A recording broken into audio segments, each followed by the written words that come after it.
This is Ayanni, And this is Corinne, and welcome to another La Petite SLL, a sex love literature minisode. where we define minisode expansively. This episode, we continue our annual tradition of checking in about pop culture that has brought us joy in the past and present, and hopefully will continue to do so in the future. We cover what's sparking joy for us in January, our favorite pop culture of 2022, and what we're looking forward to in 2023. We also spend a moment remembering K-pop Broadway and are experiencing the final performance of its Broadway run. If you'd like to share your favorites of the past year, or what you're excited about coming up, follow us and let us know on Twitter and Instagram at SexLoveLit. Don't forget to subscribe on Apple Podcasts, Spotify, or any of your other favorite podcast platforms. Let's dive in. Hello, SLL listeners. Welcome to another episode of Sex Love Literature. We're very excited to have you here hanging out with us today. Today's episode is going to be our, I guess, is it annual tradition? Well, this is the second time we're doing it, so yes. Boom, annual tradition, sparking joy in 2023. It's wild to think that we have now officially been doing SLL in 3 separate years because we started this show back in 2020. And that we've been doing it long enough to have an annual tradition. That's kind of exciting to me. Yeah. Yeah, I don't know. Growth maybe. I don't know. Something about it is really nice. But for those of you that this is your first Sparking Joy in X year that you're listening to, what we do in these kinds of episodes is think about things that are of course, sparking joy for us in this very moment at the start of the year, but also things that brought us a lot of joy in the past year and what we're looking forward to over the rest of this year. So, very exciting. It's kind of like a sparking joy extravaganza. It's just something nice, a nice way to start the year that makes us feel good, but also does not require an insane amount of prep work. No, it's also kind of an excuse to talk about the things that we haven't really talked about in depth on the podcast, either because we didn't both watch them or we took the summer off so Ayanni could graduate, or it was very appreciated. Yeah, but just bringing things that we liked, hopefully, to other people. I think that's a great way to think about it. So, to start our conversation, why don't we begin with what is sparking joy right now for us in this very moment. So, for those of you who don't know, our Sparking Joy segment, which we actually do every episode. Also very proud of us for doing that. Is when we talk about a piece of pop culture, so something we're watching, reading, or listening to that we are currently enjoying. So, Ayanni, what is sparking joy for you? Okay, so this is like fresh, hot sparking joy. Like literally it sparked joy for me this morning. The Last of Us, which is an adaptation of the video game, just dropped on HBO Max, I think last night or yesterday. I've already been seeing people talking about that, and it is emphatically not for Corinne's, but no, go on. No, this is 100% not for Corinne's. And to be fair, zombies are like the thing that freak me out the most. I'm very freaked out by zombies. However, this is a game that I watched Andrew, my spouse, play. And it's such an engaging and interesting story to me. So I was like, all right, I wasn't going to watch it last night because then I would dream about fungal zombies and I don't need that in my life. So I watched it this morning with breakfast and it was really, really good. I came in thinking that it was going to be good, but it was so good. Like I know everything that's going to happen at the very least at this early point in the story, right? My heart literally was racing. Like I looked at my Fitbit and I was tracking a 98 beats per minute just watching the show in the beginning. So like for a story that I know what's going to happen to still get my body that excited about what's going on, it's just I'm really liking it. I think it's great. And I also think it's great that they're using kind of the same musical touchstones from the game to kind of create an overall soundscape or an overall kind of, I don't know, feel for the show that is very similar to the game, but is also kind of making some of its own decisions and doing some of its own things. but some of it also really feels like the game, especially for somebody who didn't play it but watched someone else play it. Mhm. I was like, "Oh, there's a sequence where they're in the car together." And I was like, "Oh, this feels like when I was watching Andrew play, like my blood is pumping just as much as it was." So, that's a kind of super fresh, it sparked joy for me this morning, so I'm bringing it to our show. But also really quickly, because sometimes I like to throw music into our What's Sparking Joy. I've been really, really into the new Paramore singles. Their new album Huh. is dropping on February 10th. And another thing that was on my mind this morning, like when I woke up this morning and I was looking at the ceiling, their new single, I guess it's not like super new, but This Is Why was playing in my head. So I've kind of been listening to This Is Why and The News a lot. So I'm kind of looking forward to the album in a way, like it's building my hype. And I'm probably driving my family crazy because I'm like, I think it's time to play This Is Why again and sing and dance in the kitchen. So Yeah, I'll have to check that out. I haven't listened to Paramore really since I don't know if it was high school or college, but it's been a while. But I liked them back in the day. yeah, I mean, they have a really solid discography. I was in a mood the other day, so I was just like listening to the Spotify This Is Paramore playlist or whatever, and there's bangers across albums. So I'm confident that this is going to be another really good one. And it feels like their sound shifts a little bit every album. So I'm excited to see what the full project for this one looks like. So those are the things that are sparking joy for me literally today. What about you, Corinne? What is sparking joy for you? All right, so mine is a little bit less immediately today because it technically wrapped up a week ago. But I am going to shout out Alchemy of Souls 2. So that was a fantasy K drama that was on Netflix, and part one aired in like August, September, I think. Mm-hmm. And then, because I remember it aired around the same time that Love Between Fairy and Devil was showing, and then everyone who was watching Alchemy of Souls kind of dropped it for a minute to watch Love Between Fairy and Devil instead, because it appeals to the same audience. Mm-hmm. But part two came out basically across the month of December and a little bit into January, and it had a much darker tone than the first part, Mm. but I still very, very much enjoyed it. It has a really, really good ensemble cast. It also particularly has a very, very good lead actor who is one that we particularly like. Let me look up his name really Oh, quickly. no, I know his name. I Okay. know his name. It's Lee Jae Wook, right? All right. Yeah, Yeah. yeah, that's my boy. I was grinning into the mic because I was like, that name I know. Oh, he's so good. But they also have really good. I saw someone describe it as like a version of like F4 from Boys Over Flowers, but in a fantasy drama. That's kind And of amazing, actually. they're all like a little bit dumb. So I like have been referring to them as my himbo sons. And they also don't always get along, but like the Crown Prince especially is a big ol' himbo, but I love him. And they're also like in this season he has a pet turtle for Oh, plot reasons. I But love turtles. he just like really cares about his turtle, and I guess mild spoiler, but when something happens to his turtle, it like affects the plot in a major way. Well, now I'm not going to watch the show because something happens to the turtle. The turtle, and again, I guess a spoiler, the turtle ends up okay, but Oh, okay. like All right. All right. but like he knows then that when someone tries to hurt his turtle, that person is a bad person. Anyway, I wasn't planning on talking about turtles at length, but it's not like the deepest drama I've ever watched, but it was consistently very, very fun. The world building is a treat and entertaining. The acting is generally very good. It's pretty episodic, so you don't necessarily have the drive to like binge watch it the same way that like I do some Mm. dramas, but like they were characters that I very much enjoyed spending time with. And part 2 was as good as part 1. So that show wrapped up last weekend, so I can say that I vouch for the ending. It did not jump the shark. That matters. That matters. But yeah, it's on Netflix. Highly recommend checking out if you want some sort of like light comedy with occasionally deep angst. What a blend. Okay.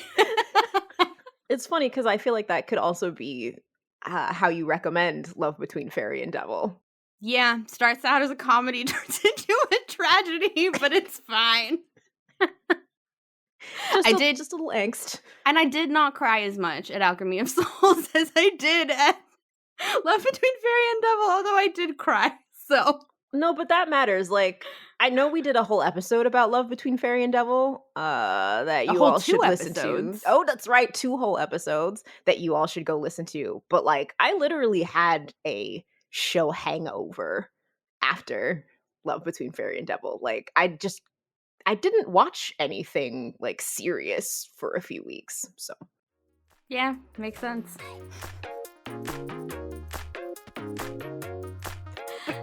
Oh, go ahead. No, I was just gonna say that's actually a good jumping off point because that was a show that we watched and loved together, though we watched it kind of at separate times.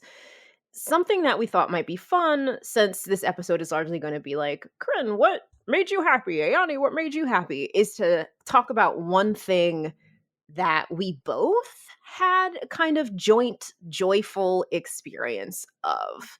Corinne, do you want to lead us into this one? Because it's kind of your fault that we were there, but in a good way. Yeah, so to wrap up 2022, I actually got to visit Ayanni in New Jersey / New York, It was and great. We had so much fun. it was fun. Also, like, as a side note, Ayanni's spouse, like, was considering also coming up until he heard that we legitimately spent 3 to 4 hours every day at a cafe getting writing and, like, work done. And then was like, y'all are nerds. I'm glad I didn't come. I didn't take time off. I have a job. Yeah, I had to submit grades. Like, I have a dissertation to write. Anyway, Andrew's rude, but we did also do fun things while I was there. And I think the highlight was definitely seeing the Broadway show K-pop Broadway. Mm-hmm. Mm-hmm. Yeah. The thing about, well, I'm really glad that we went to go see K-pop. We were kind of waffling between K-pop and Hadestown, but what ended up happening is that the show that we got tickets to see wound up being the last showing of K-pop. We literally, I think the day after we bought tickets, saw an announcement that the show had been canceled. Yeah, and this was like less than 2 weeks after it officially opened. So it had a very, very undeservedly short run. Yeah, and there's been a lot of commentary that I've seen since I was looking up things then about K-pop, about the state of Broadway, the state of new shows, how difficult it is, how not tight the turnaround, but like if you're not making buku bucks out the gate, it's very, very difficult to keep a new show open. And I gotta say, it was quite an experience to be in the audience of the last showing of K-pop. Mm-hmm. You know, because one, the actors and everyone involved thought that they were going to have a longer run. Like 2 weeks it's almost nothing. You're not even giving folks from out of town a chance to come in and see the show. Yeah, but so before we get too into our feelings, though, I do want to Oh. name a few of the people involved and let you know what K-pop Broadway is even about. Oh, sure. Yeah, I was diving right in. I was like, my feelings are here and they're real. But go ahead. Yes. So first of all, we loved it. It was great. It was amazing. A++ experience. Lots of tears. Lots of crying. Mm-hmm. The book is by Jason Kim. The music, lyrics, music production, and arrangements were by Helen Park. It was directed by Teddy Bergman, and the music and lyrics were also by Max Vernon. And the cast is, I don't know, probably about 20 people, so we won't name all of them, but Lee, who is probably the star, was played by Luna, who is actually like a K-pop star. And then there's like a girl group and a boy group that are part of the story. And anyway, they were all very, very good, and it was a very, very well acted and well cast show. And well performed, because there were musical numbers and all that kind of stuff. I mean, it was on Broadway, so of course they're musical numbers, right? But yeah. So the premise of the show is basically that there is this, I guess, this record label. I don't actually know that much about K-pop. I think it's a record label, yeah. Yeah, I live mainly in K-drama land and only occasionally cross over into K-pop. But this, when Blackpink is involved, that's when she crosses over. Yes. But the setup is kind of that there's this record label that is about to have its sort of American debut with their main K-pop star, who is Mui, and then a girl group and a boy group who are going to make their debuts, which is their first appearance as groups. And it's the day before their shows, and then Mui has this breakdown about like, do I want to do this? Maybe not. And then so we see a lot of flashbacks from her life as she is deciding whether or not she wants to do this. And then we also see the girl group and the boy group sort of rehearsing and getting ready, and they have some like internal drama as they're getting ready. And then it ends with like a really nice concert, basically. Yeah, yeah. And one of the conceits is that they're filming B-roll for like, I don't know, like a mini documentary about their American debut. So there's this director that's on set that's like trying to capture all of the drama and like make issues between people and instigate problems. So he's kind of the antagonistic force in a way, but also lets us see what's happening behind the scenes and kind of the fissures that are happening. But yeah, it was a really great show. It's a shame that other people aren't going to get to see it. And what I think we should do is probably we'll drop like the cast list in our show notes, but also include links to like their Instagram. And they are making an album for the show. Yeah, one of the reasons I definitely wanted to talk about seeing it is it was amazing, and we should talk more about seeing it. But also the original Broadway cast album is coming out in February, I think on the 23rd. So we'll definitely share that when it comes out. And you should definitely listen to it because the music is great. The performances were great. It was so fun. It was a lot of fun. Yeah, and I'm just trying to remember. I'm forgetting the name of the boy group, but the girl group's name was Artemis, right? The boy group's name was Fate. Fate and Artemis. Yes. F8 Fate, and then Artemis is like RT Miss. Yeah, RTMS. Yeah. RT Miss, ma'am. It's just letters. Oh, that's funny. But they don't actually like spell out the words. It's very like wordplay kind of thing. So I know I have my feelings about being at the last performance, but this was kind of your, by you, I mean Corinna, obviously. This was kind of your like, this was the Broadway thing that I wanted to do while I was in the area, while I was in New York. So what were some of your takeaway feelings after seeing it, after being in the room, so to speak? So I think one of the big things for me was just how much fun the show was and how much fun it was to see it performed live, because they used I don't know exactly the name of the stage it would be, but the way they had it set up is the stage like goes out like a runway kind of stage, I think, so that it actually felt like a concert. Yeah. And they really used that in the blocking and in the choreography. And it was really, really fun to see something that was like a K-pop concert, but sort of up close and personal, and just see how talented these performers were. Oh, for sure. Both like singing and dancing. And we should mention that the entire cast was East Asian or an Asian American. And it was like the first show of its kind for that to be the case on Broadway, which is another of the things that is very significant about it, but also so very tragic with its premature cancellation. Yeah. So with this show, one of the things that they did is I think they gave tickets to different like AAPI groups, especially groups that work with children, to invite them to come out to the show and see their performance. And there was a lot of love for the performers from audience members. So people like actually had like light up wands and things like that, like they were going to an actual K-pop concert.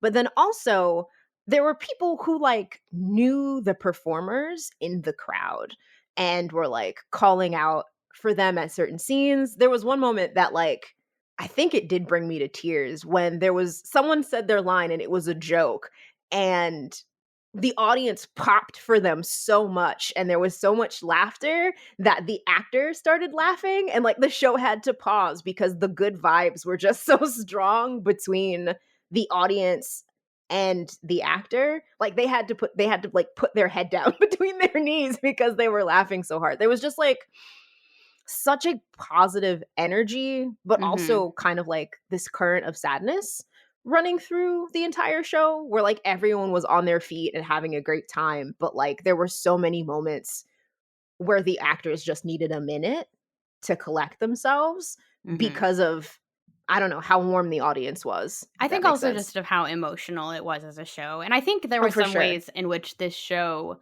had room for that Yeah. because, like, Mhm. after in the, like, mini concert at the end, there are moments for both the boy group and the girl group to introduce themselves one by one and say, like, "I'm so and so, 감사합니다," and then, like, the amount of, like, there's a standing ovation for all of them, and it was Mhm. also just, like, very emotional for all of Mhm. them, and then Mhm. I am, embarrassingly for me, a sympathy crier, so I definitely, like, cried multiple times during this show that is not really the kind of show you're supposed to cry in. For Like, sure. this is not For Les sure. Mis. No, I cried a lot. There was one moment where Mui is reliving like a childhood past and she starts crying, and I don't know if it was supposed to be tears or if she was just in the moment, but that made me cry. Like Oh, there and that actress is a star. Like, Yeah, she oh was for sure. amazing. For sure. Yeah. So there were a lot of tears, but I also I felt special to be in the room and in the Mhm. audience. And one of the things that they did, it was actually kind of funny. They had a panel afterwards of Yeah. different AAPI creators in the theater industry. And Corinne and I laughed because we're like, of course, the two academics end up at the show with the panel afterwards, right? And then on top of that, there was no question that we were staying, like, or Yeah. that we weren't going to leave. You know, we didn't even have to Yeah. say it out loud. Like, we were staying, obviously.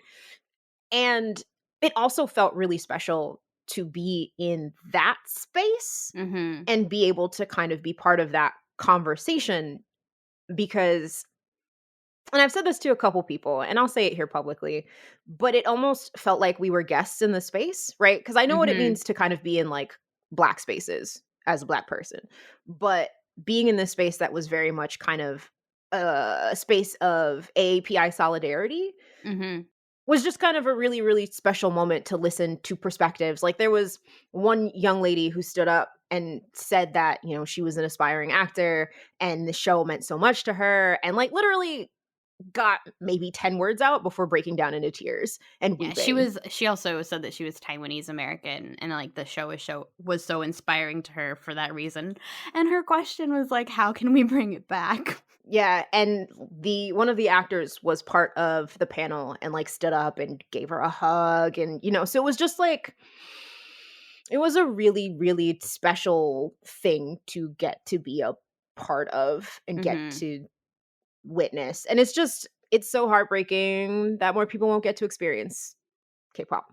Yes. So, But that being said, definitely check out the album.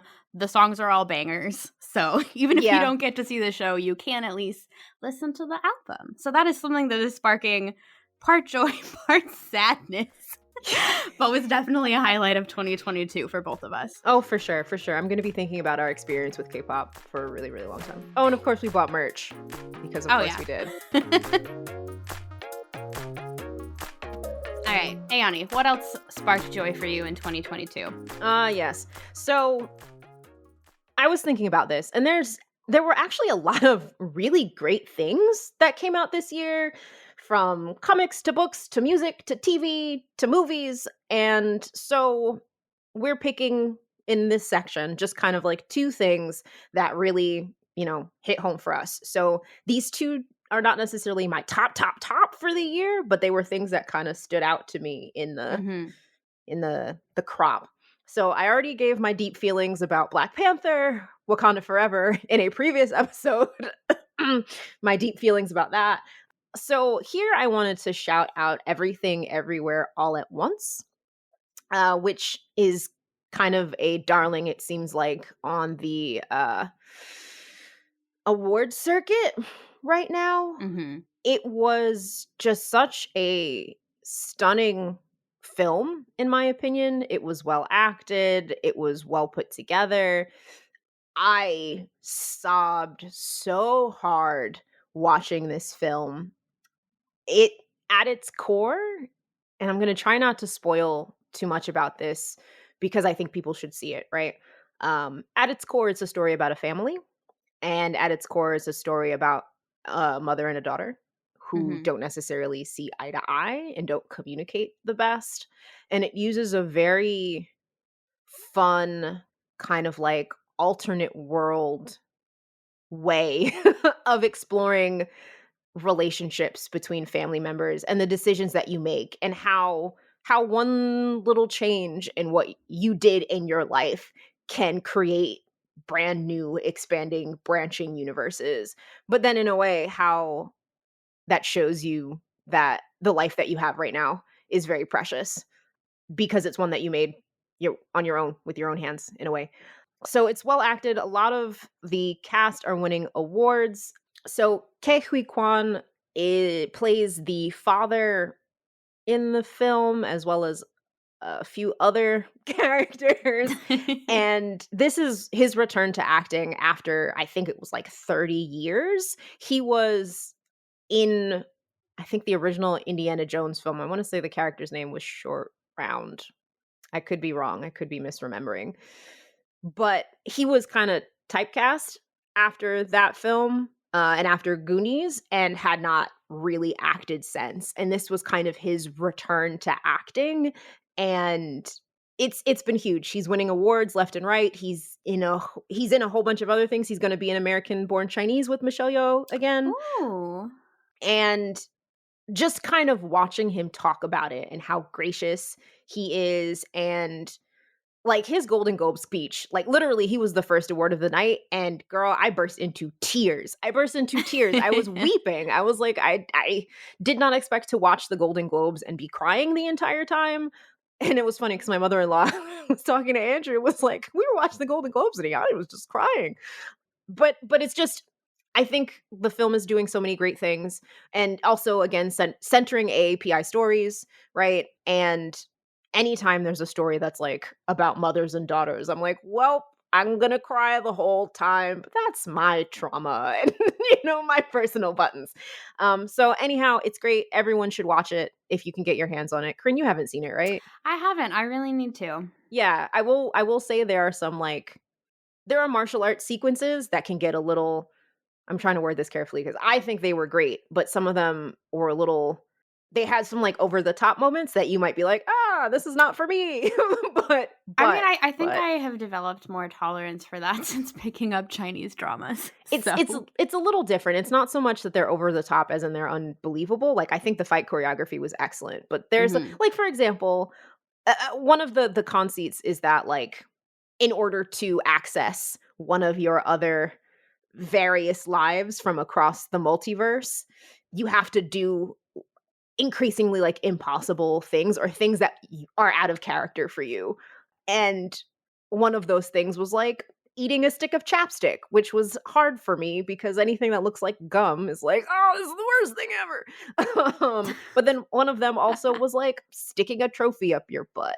So, like, there are things like that that are kind of like, oh, no. And that humor wise, I don't think would necessarily land for Corinne.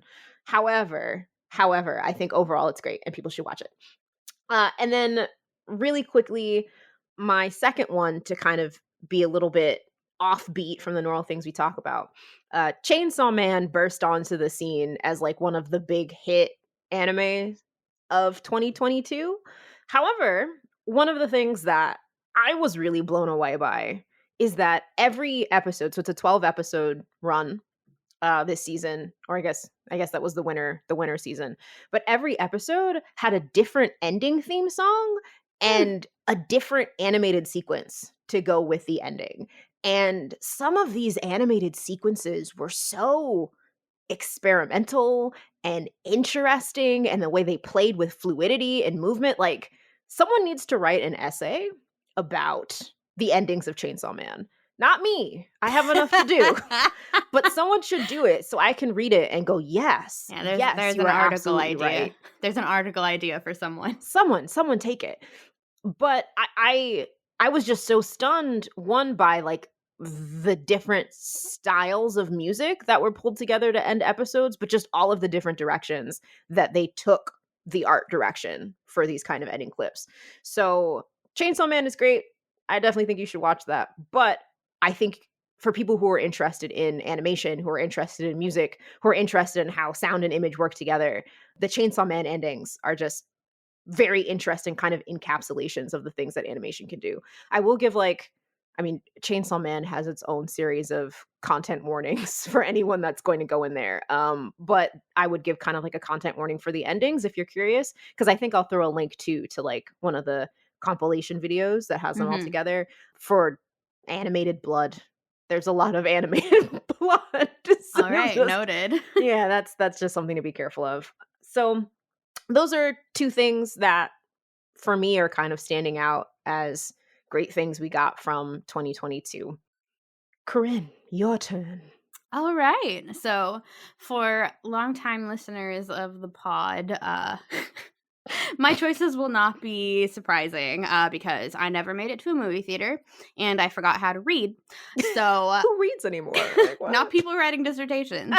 Uh, so, I'm sorry, but all you're getting from me here is East Asian television. Uh, but so this year I got into Chinese dramas. I kind of made the jump from K dramas, and they are their own beast because they are largely much, much longer. Mhm. And they also air at an insane rate. Like, it's fairly typical for 6 episodes of a drama to air in a week. Holy So, cow, that's a lot. oh yeah, it's fairly bananas. Uh, so I don't watch a lot of them as they air, but sometimes I do. And I do not recommend that. But anyway, that being said, one of the sort of pleasures of diving into Chinese drama is both watching things that are currently airing, so like things like Love Between Fairy and Devil, another one Mhm. called New Life Begins that I really enjoyed, but also going back and watching some of the big sort of classics or like really, really good ones from the past few years that people have really loved. So like I'm kind of Mhm. hitting like all the high points.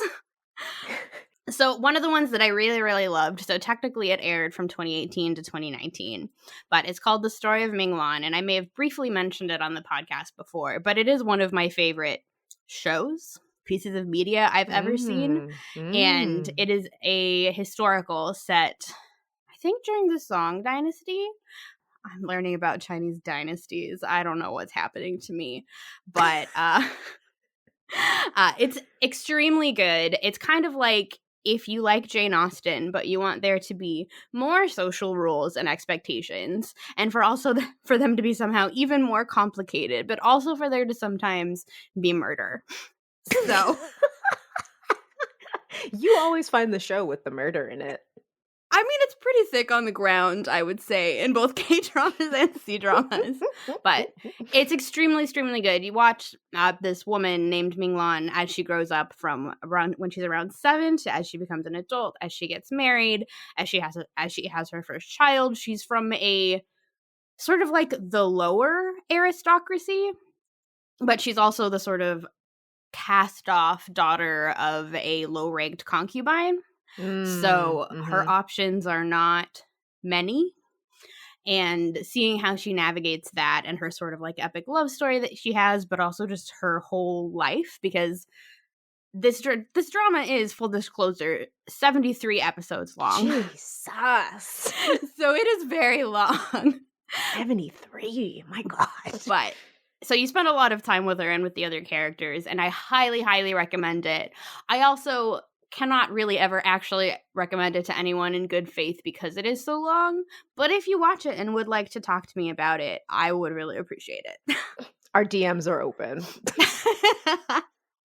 And then for my second thing that really I enjoyed in 2022, there are a lot of K dramas I could talk about. Like, I could talk about Business Proposal You for could. a straight up rom com. I could talk about 2521 for a brilliant coming of age story. I could talk about My Liberation Notes for a sort of like, I don't know, melancholic slice of life. Mhm. Mhm. All three were excellent, but the one I'm actually going to talk about is Under the Queen's Umbrella. Oh, I was not expecting that. Yeah, that one's been kind of sticking with me in a way I didn't expect. So again, it's a K-drama and it is a historical. So I'm really into historicals right now. I think I must not like the present very much. Mood. But it is about this Joseon era queen as she tries to take care of her, how many sons does she have? She has either 4 or 5 sons. I'm not sure.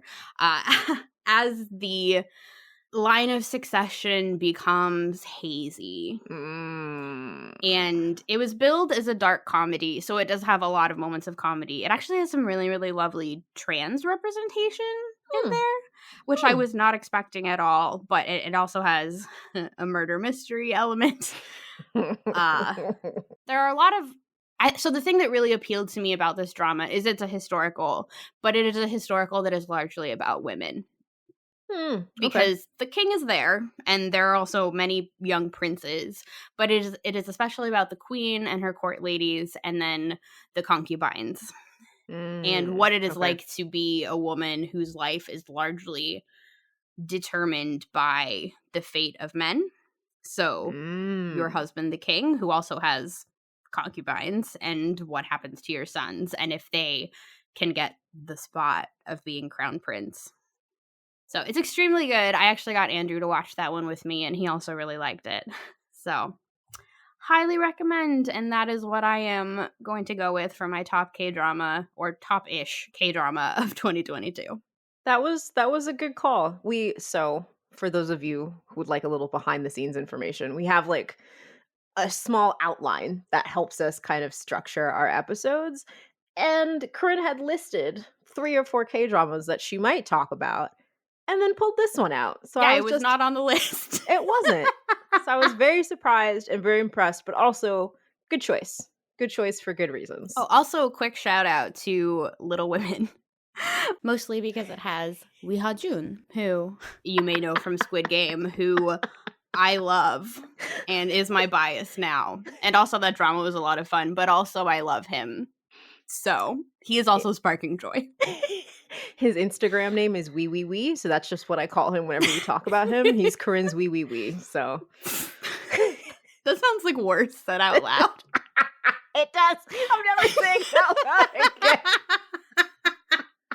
Also, I generally refer to him as his nickname from the first drama I saw him in. So, like, his nickname in Romance is a Bonus Book, which is, like, from before he got internationally famous, is Mr. Umbrella. So I canonically refer to him as Mr. Umbrella. So we have many names for that Dorito-shaped man, which I say Dorito-shaped in parentheticals lovingly. So, yes. Cool. He's a very attractive man. All right, moving on. What are you looking forward to in 2023, Ayanni? More thirst over hot actors. Well, that's never in short supply. Yeah. Oh, yeah. So the thing that I put down and then totally forgot to put anything else down. So while you're talking, I'll think of one more thing. But Spider-Man, what is it? Spider-Man Into the Spider-Verse was the first one. I jotted down the wrong name. Yeah, this is also... I listened to our Sparking Joy episode from last year, and this is also the thing you were looking forward to in 2022. They had the nerve to not have it come out this year, so now I have to look forward to it next year. But it's Spider-Man Across. So it's Spider-Man Across the Spider-Verse. It has a whole title. There's a trailer now. A whole new preposition. Yeah, it's very important. I have to differentiate between the films.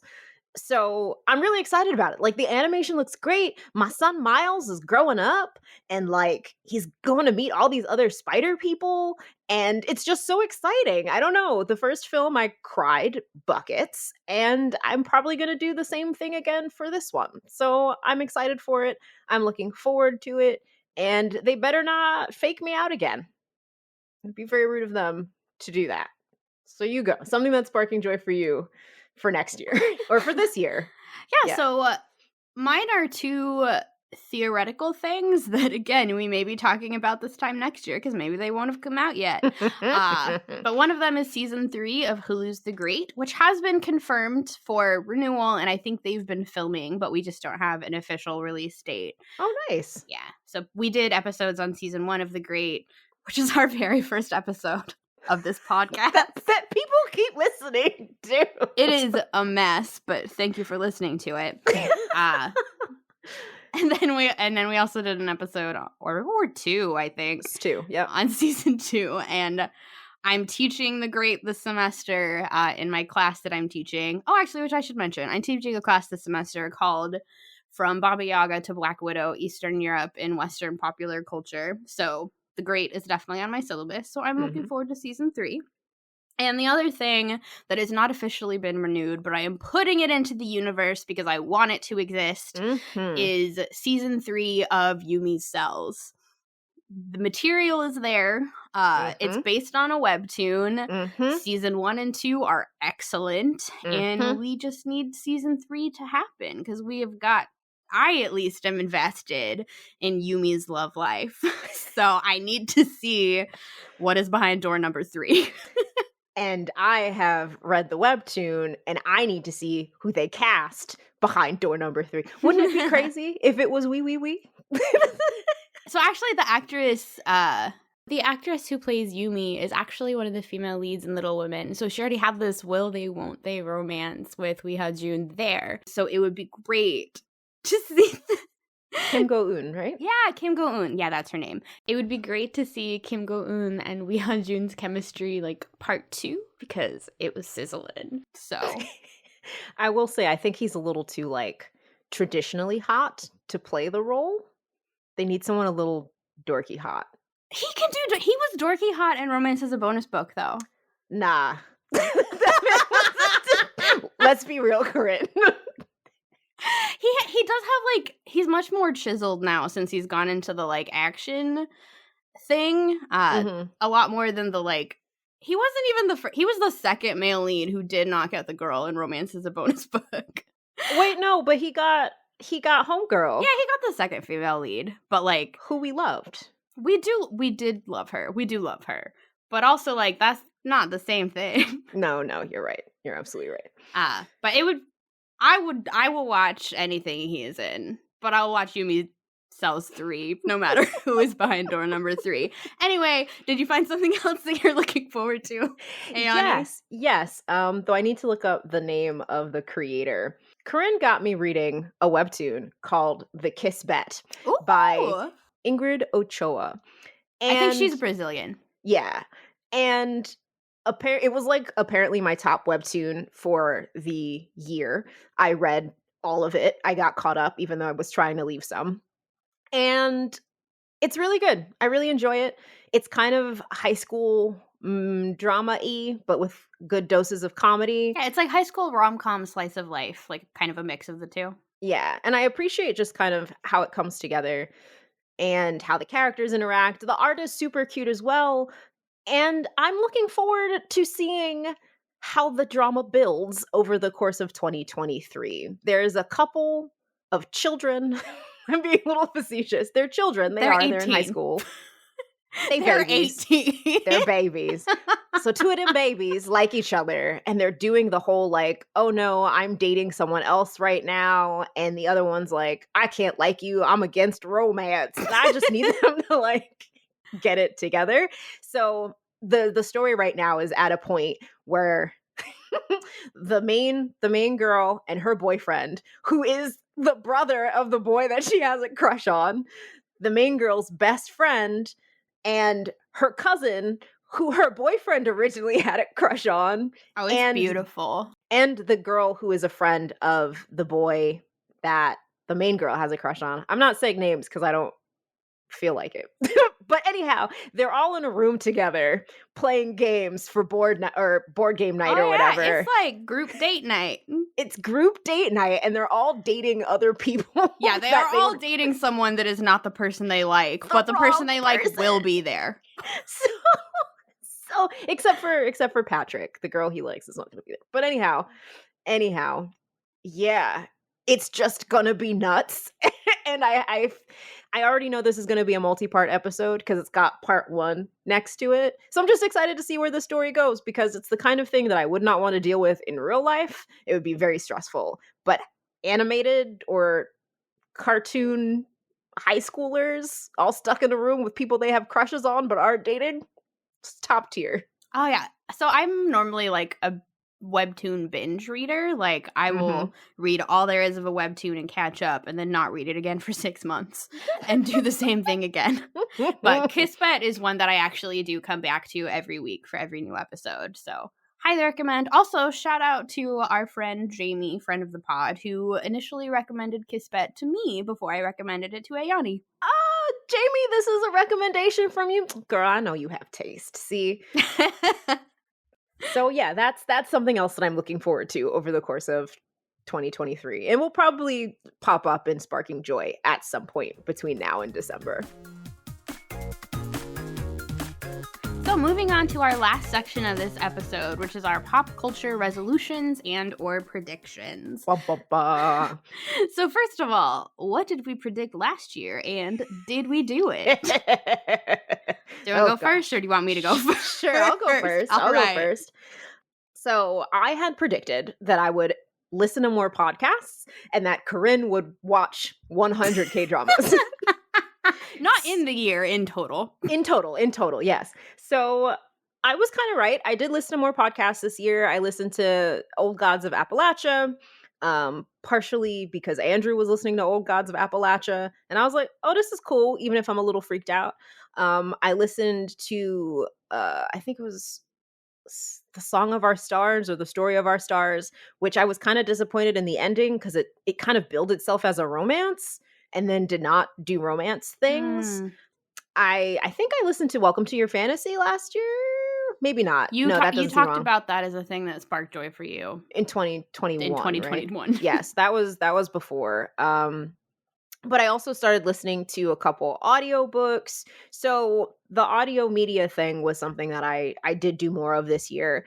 And of course, listen to Afternoon of Delight and Vox Popcast, our podcast friends of the show, I suppose, among others. So there was more audio media for me. And with Corinne crossing 100 K-dramas, I was like half right because she got really into C-dramas kind of towards the end of the year. So she has definitely crossed 100 K and C-dramas. That's true. So I achieved my goals. I think I might have just, I guess, shifting over to me because it was also like my prediction that I would cross the 100K drama line. I just agreed. I think I just squeaked in if we're counting the ones that I did not finish. If we don't count the ones I did not finish, I think I'm at like 98. But I've watched, I think, 10 or 12-ish C-dramas. And as previously mentioned, C-dramas are very long. Very long, yes. So watching 10 C-dramas is really like watching like 30 K-dramas. So anyway, that's where I'm at on that. And then my other prediction was that I would read more books not related to research. And that was a lie because I don't know how to read. But I did read a bunch of Courtney Milan's romance novels when we were getting ready for our Regency romance episode. And they were very fun. So that was a nice little research adjacent book trip that I did. If it makes you feel better, I think I also said I would like to read more books, and Survey says that was a lie. I did not read many books, kind of to my disappointment, because like I got books, and I was like, this is the one I'm going to read. And then, I mean, I know listening to audiobooks is reading, but like I also like to read with my eyes. So I'm not going to go down that pathway because that's a really big discussion, and I'm not trying to discount any like kinds of reading, but I didn't do that kind of reading that I like to do. It accesses a different part of my brain for me. It does something different for me. So I didn't do much of that. And I want to do more. I'm not going to make that my prediction though. It's just a desire. I mean, there is hope for you since I hear that once you get a certain distance from graduation from an English PhD, you do remember how to read. So I don't know. We'll see. I'm unconvinced. We'll check back in on that next year. So, kind of using that as a springboard with my not predictions for this year. So mine is that I am going to graduate. I have no other predictions or goals. I would not like that kind of pressure. But I am going to graduate because I am out of funding and I have to do it. So that is what I am predicting. Which means that my half prediction will be that there might be another summer hiatus for us, but we will let you know about that down the line. My prediction is a little bit more of a prediction rather than a firm life goal. But I think by the end of the year, I may finally be burned out on like Marvel properties. I burned out about a year ago, so Yeah. you've been going longer than me. Oh yeah, but I'm also more invested in like that kind of stuff, I That's true. think. So, I think for me the tipping point has been the television shows. Mhm. There's too many and And I did they're not not watch all them all. good. Yeah, I didn't finish them. I mean, but I didn't even finish some that were good. Like I didn't finish Miss Marvel, I didn't finish Moon Knight. I can't even remember all of the ones that came out, you know. Mhm. And I was really frustrated by the Doctor Strange film because I did when see that one. I did go to a movie theater one time. hey. How I'm sorry it was for that movie though. Yeah. Well, I did go see it with friend of the pod, Minji, so it was still a good, like, friend time. Okay. Well, that's good. And we also got to shout Minji out in an episode, so that's good. But what really frustrated me about the film is that when they first started doing all of these movies, or excuse me, all of the TV shows, they said that the TV shows would not be required watching in order to understand what's happening in the film. And with that one, with Doctor Strange and the Multiverse of Madness, if you had not watched WandaVision, you would have no idea what the fuck was happening in Oh, that yeah, and movie. also in that movie, they just, like, took Wanda and threw her in the trash. Yeah, yeah, all of the growth that she had done in WandaVision, which you would have had to watch in order to understand the film, they then did not pay attention to. This might just be hearsay, but I feel like I remember reading that the director didn't even watch all of WandaVision. Yeah, that's what I heard too. That's what I heard too. Well, that's a bunch of bunk, but okay. Yeah. So, I mean, no shade to Elizabeth Olsen, who acted her dang heart out in oh that yeah, she movie. was the best part of the movie for me. But, yeah.